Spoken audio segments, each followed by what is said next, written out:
Kati oba ofaffa toddangamu kusinalira binnyo ku ssimu yange.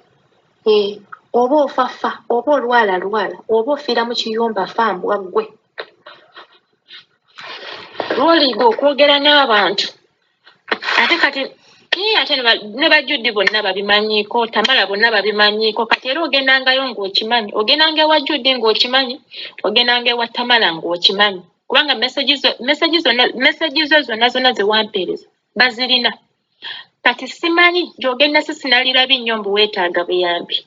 Because nze ndowooza ne gye wandyagadde okuddukira teri ajja kukuyamba. Kubanga bakimanyi. Nkitegeera. So, bw'oliyiga okwogera mbwa ggwe, simanyi oba wakuzibwawa naye bw'oliyiga okwogera n'abantu, olifuna obuyambi. Okitegeera. Awo singa nali njagadde kuyamba kuvaawo, singa wavaawo dda. Singa nina bye nakolaakola dda. N'ovaawo.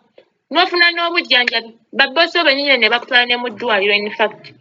Naye olw'okuba olina empisa embi, oyogera bubi, tolina kawowo mu kamwa, simanyi oba baakukulizaawo eyo awataali bantu. So ogenda kubeerawo era olwalire ddala okole ki nga teri agenda kukuyamba. Okitegeera. Woolyekumaakuuma mu kamwako ne weekumaakuma n'otegeera nti nolemi kanzikakkaneko njogere bulungi n'abantu. Nze ndowooza oliyambibwa. Nze ndowooza oliyambibwa. Ate era nange sizaala bakulu. Sinnatuuka kuzaala mwana akwenkana. Sizaala bakulu bannange mu mukwano. Nange sinze maama wo, sinza kuzaala era sinnaba kugamba nti nze nkuzaala. Sizaala bantu bakulu. Emyaka gy'olina sisuubira nti naye n'omwana akwenkana egyo emyaka. Sizaala bakulu bannange. So seetaaga kuzaala. Okitegeera. Naye next time, mind your tongue. Okitegeera. Obanga oyogera n'omuntu ng'omanyi asobola okuyamba akadde konna. Mind your tongue.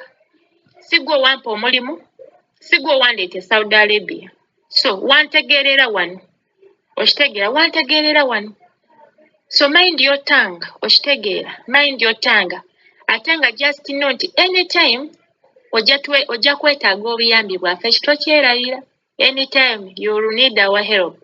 You will need Judy's help. You will need Tamara's help. You will need my help. Naye nga amazima ga Katonda mu ggulu sisuubira nti neeri ajja okukuyamba kweza empisa zo. Karama TV kujja mate story y'omuwala oyo omugiwulidde nga yabadde ayagala kufuna buyambi okuva ku mukyala wa office. Kati stories zino tufunye nnyo stories ez'enjawulo okuva mu bakadaama n'abantu era aba office nabo beeyogerako okusinziira ku situation eriwo. Kati ngenda kwogera ku ngeri bbiri. Kansooke ne bakadaama bagamba nti abantu ba office tebabayisa bulungi. Abantu ba office omukubira essimu akweragirako. Abantu ba office abamu tebakola nko bwakadaama. Era abantu ba office bw'omukubira essimu abeera sayidi ku ya Mwarabu ssaawa yonna. Tulabye videos ezizze nga bakyala bano abakola ku office beegasse n'Abawarabu ne batulugunya oba ne bakuba bakadaama vidiyo ezo muzirabye nga zitambula. Naye nga abantu oluusi ayinza okulowooza nti bw'anaaba awakanya boosi we byakola bajja kumugoba ku mulimu n'abeera nga yeegula. Oluusi waliwo abalaba ebituufu, oluusi waliwo abayamba bakadaama mu nkukutu n'agamba naye togamba booti ne booti ne booti. Naye ebiseera ebisinga kirabise nti bakadaama tebali nnyo bamativu n'abantu bakola ku office era bagamba nti nno obuyambi bwe babawa obuyambi obwo tebubamala oba obuyambi obwo si bwe basuubiramu. Bagamba nti baba bava e Uganda babasuubiza ebintu bingi naye ebintu bye batakola. Kadaama ng'oyo agamba nti yaweereza voice note ng'asaba obuyambi omukyalo oyo naye mu kifo ky'okwogera naye obulungi yamuvumyevumye. Bwe tuddawo ku sayidi endala ate n'abantu abakola ku office bagamba nti ne Kadaama nammwe muyina akajanja. Omuntu abuuza n'ekintu ky'alabirako ddala.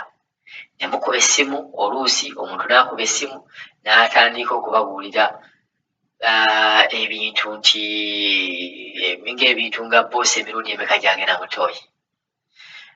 Boosi bw'agenda mu ttooyi n'afuka omusulo gukulukuta tamanyi kubeera nti afukira ddala mu ttooyi nti bw'afuka olwo Kadaama yakuba ku ofisi aga nti boosi we bw'afuka omusulo gutonya ku ttooyi kungulu ate boosi we ayagala agusiimuuleko.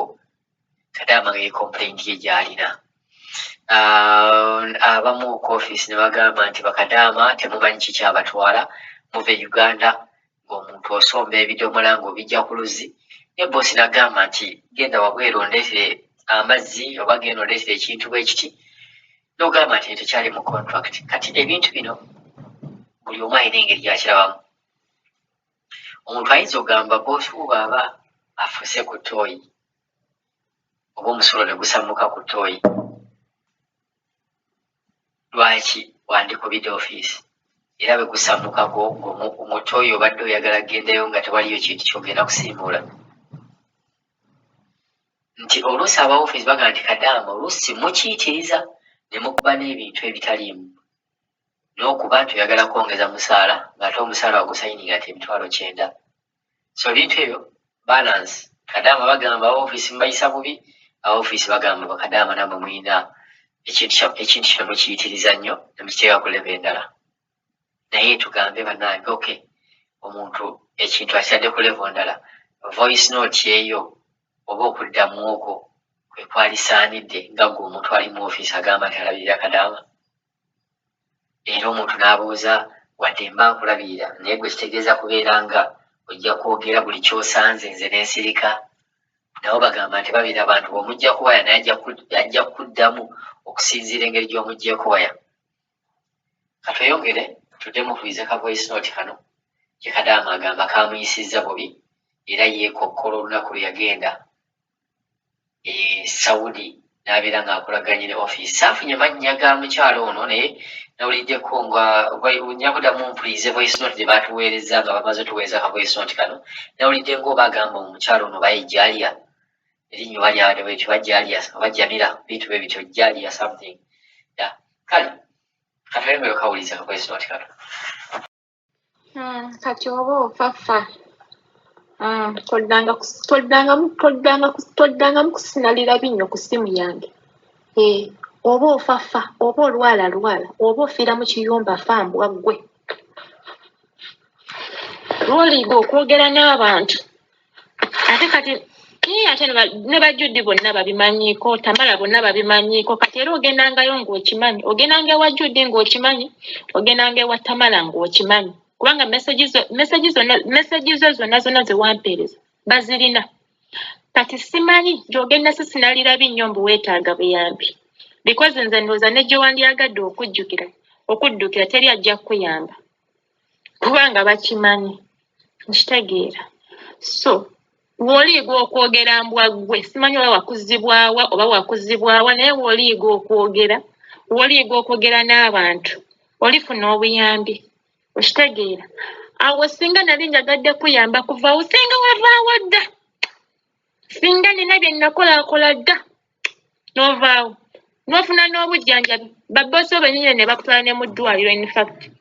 Naye olw'okuba olina empisa embi oyogera bubi tolina kawowo mu kamwa, simanyi oba baakukulizaawo eyo awataali bantu. So ogenda kubeerawo era olwalire ddala okole ki nga teri agenda kukuyamba. Okitegeera. Woolyekumaakuuma mu kamwako ne weekumaakuma n'otegeera nti nolemi kanzikakkaneko njogere bulungi n'abantu. Nze ndowooza oliyambibwa. Nze ndowooza oliyambibwa ate era nange sizaala bakulu. Sinnatuuka kuzaala mwana akwenkana. Sizaala bakulu bannange mukwano, nange sinze maamawo sinze akuzaala era sinnaba kugamba nti nze nkuzaala. Sizaala bantu bakulu. Emyaka gy'olina sisuubira nti naye n'omwana akwenkana egyo emyaka. Sizaala bakulu bannange. So seetaaga kuzaala. Okitegeera.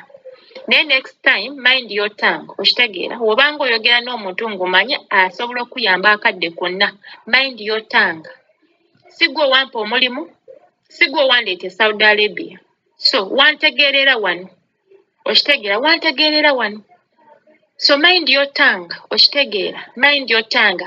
Ate nga just know nti anytime ojja kwetaaga obuyambi bwaffe tokyerayira. Anytime you will need our help. You will need Judy's help, you will need Tamara's help, you will need my help. Naye nga amazima ga Katonda mu ggulu sisuubira nti neeri ajja okukuyamba kwezi empisa zo.